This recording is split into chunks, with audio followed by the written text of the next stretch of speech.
धाकड़ खबर, बेखौफजुमा बेबाक अंदाज।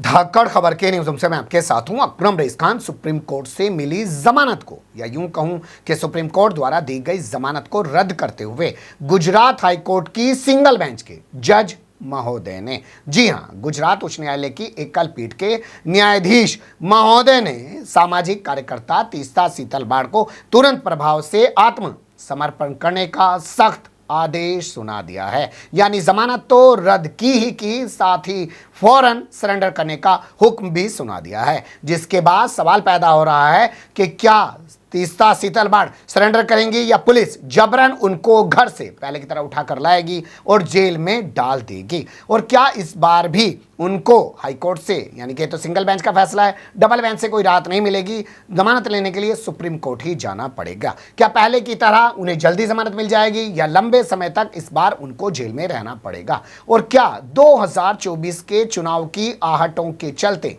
ये जो जमानत रद्द करवाई गई है या इसके पीछे कुछ और वजह है, हर पहलू से आपको रूबरू कराने की कोशिश करेंगे। क्योंकि इस घटनाक्रम के बाद से विपक्षी नेताओं में, सामाजिक कार्यकर्ताओं में और पत्रकारों में एक जबरदस्त बेचैनी देखी जा रही है। तो सबसे पहले आपको बड़ी खबर से रूबरू करा देते हैं।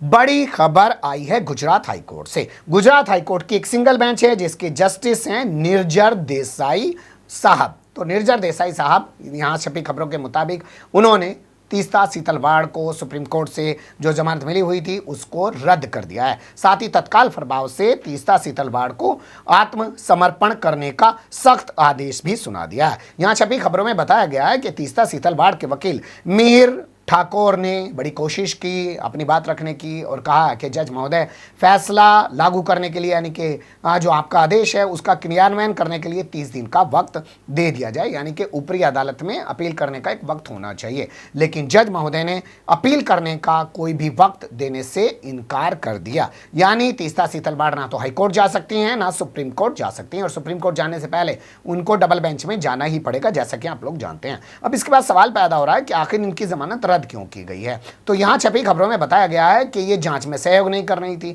इस वजह से इनको गिरफ्तार करके फिर से एक बार जेल में डाला जा रहा है। अब इनकी गिरफ्तारी के बाद और भी कई तरीके के सवाल पैदा हो गए हैं कि क्या पहले की तरह इनको लंबे समय तक जेल में रहना पड़ेगा या इस बार भी इनको सुप्रीम कोर्ट से जमानत मिलेगी, और आखिर इनके ऊपर आरोप क्या है जिसमें जांच चल रही है और उसमें सहयोग नहीं कर रहे हैं। तो खबर के अगले हिस्से में आपको बता देते हैं। मुझे लगता है कि इन पर लगे आरोपों के बारे में आपको जानकारी दी जाए उससे पहले इनके प्रोफाइल पर थोड़ी सी नजर डाल लेते हैं। नाम है तीस्ता सीतलवाड़ और देश के पहले अटॉर्नी जनरल की ये पोती होती हैं, यानी कि इनके दादा देश के पहले अटॉर्नी जनरल रह चुके हैं। इनके पिता और इनकी माता जो हैं वो खुद एक वकील हैं और ये मुंबई की रहने वाली हैं, लेकिन वर्तमान समय में ये गुजरात में जो है बताया जाता है वहाँ भी रहती हैं। गुजरात दंगों को इन्होंने बड़े अच्छे से कवर किया था और उससे पहले भी कई सारे जो हिंदू मुस्लिम दंगे हुए इन्होंने अपनी पत्रकारिता के जरिए कवर किया था। यानी वकीलों के घर में तो पैदा हुई, लेकिन इन्होंने वकालत को अपना पेशा नहीं बनाया, इन्होंने पत्रकारिता को अपना पेशा बनाया। और इन्होंने नरेंद्र मोदी, अमित शाह और ना जाने कितने भारतीय जनता पार्टी जैसे नेताओं को बेनकाब करने का काम किया। लेकिन अब ये लोग सत्ता में बैठे हैं। तो पिछले साल का वक्त आपको याद होगा, जब गुजरात चुनाव आने वाले थे उससे ठीक पहले इनको उठाकर जेल में डाल दिया गया। लेकिन उससे पहले की पृष्ठभूमि भी आपको समझने की जरूरत है। सुप्रीम कोर्ट ने गुजरात दंगों में नरेंद्र मोदी को क्लीन चिट दे दी। तो एहसान जाफरी जो कांग्रेस के सांसद थे और उस दंगों के दौरान मारे गए थे, उनकी पत्नी जकिया जाफरी सुप्रीम कोर्ट पहुंच गई और उसको चुनौती दी, लेकिन सुप्रीम कोर्ट ने उस अर्जी को खारिज कर दिया। 24 जून, तारीख को ध्यान रखेगा, 24 जून 2022 को जैसे ही वर्जी खारिज हुई उसके फौरन बाद अगले ही दिन 25 जून को गिरफ्तार कर लिया गया मुंबई से तीस्ता सीतलवाड़ को। तीस्ता सीतलवाड़ के साथ जो है एक आईपीएस ऑफिसर श्री कुमार नाम के जो है आईपीएस ऑफिसर, उनको भी गिरफ्तार किया गया था। दोनों को 7 दिन तक पुलिस कस्टडी में रखा गया, यानी कि रिमांड में रखा गया, पूछताछ की गई, उसके बाद इनको जेल में डाल दिया गया।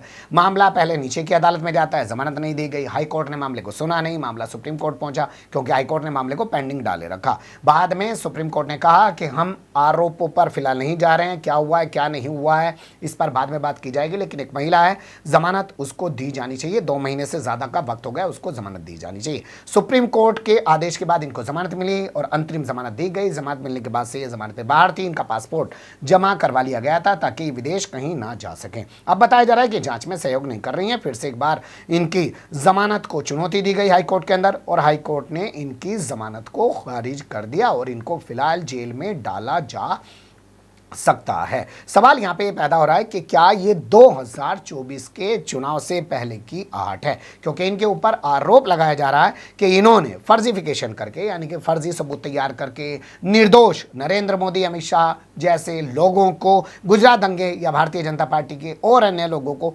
फंसाने का काम किया है। अब संस्कारी जो हैं, आप जानते ही हैं कौन होते हैं संस्कारी, जो बिल्किस बानो का रेप करते हैं, उसके बच्चे को मार डालते हैं, उसके परिवार के लोगों की हत्या कर देते हैं, उनको छोड़ा जा रहा है। लेकिन जो ऐसे बिल्किस बानो टाइप के पीड़ितों को, वंचितों को जो है इंसाफ दिलाने के लिए लड़ाई लड़ती है, एक महिला पत्रकार है, उसको जेल में डाला जा रहा है। हाल फिलहाल में आपने देखा होगा कि प्रधानमंत्री नरेंद्र मोदी अमेरिका गए थे, तो वहां पर संजीव भट्ट जो एक IPS ऑफिसर हैं गुजरात के, उनको भी लंबे समय से जेल में डाल रखा है। सुप्रीम कोर्ट उस पर सुनवाई नहीं कर रहा है। कमाल का सुप्रीम कोर्ट है। उनकी बेटी का ऐसा आरोप है, तो उस बेटी ने वहीं खड़े होकर अमेरिका में प्रधानमंत्री नरेंद्र मोदी के ऐसे फैसलों पर बहुत सवाल उठाए हैं। तो गुजरात से ये डराने वाली जो खबर है उसकी शुरुआत हो गई है। तीसरा शीतलवाड़ को जो सुप्रीम कोर्ट से जमानत मिली थी वो रद्द कर दी गई है और तीसरा शीतलवाड़ को फिर से जेल में डाल दिया जाएगा। पिछली बार जैसा मैंने बताया कि वो 2 महीने तक जेल में रही थी और बाद में जाके सुप्रीम कोर्ट से उनको जमानत मिली थी। क्या इस बार उनको लंबे समय तक जेल में रहना पड़ेगा? और जो और बाकी सामाजिक कार्यकर्ता हैं या पत्रकार हैं वो इस खबर को लेकर किस तरीके की बेचैनी महसूस कर रहे हैं और किस तरीके की आवाज उठा रहे हैं, इस पर नजर जरूर बनाए रखिएगा, क्योंकि भोंपू मीडिया और उसके दलाल चाटुकार दंगाई पत्रकार बता रहे हैं कि 20 जुलाई से 11 अगस्त तक संसद का मानसून सत्र शुरू होने वाला है और इसी सत्र में UCC आएगा और इसी सत्र में दिल्ली का जो ट्रांसफर पोस्टिंग अध्यादेश है वो भी कानून बन जाएगा। तो उन तमाम चीज़ों पे ज़्यादा बातें की जा रही हैं। तीसरा शीतलवाड़ की जमानत रद्द होने पर कोई खबर नहीं की जा रही है। बने रहेगा धाकड़ खबर के साथ।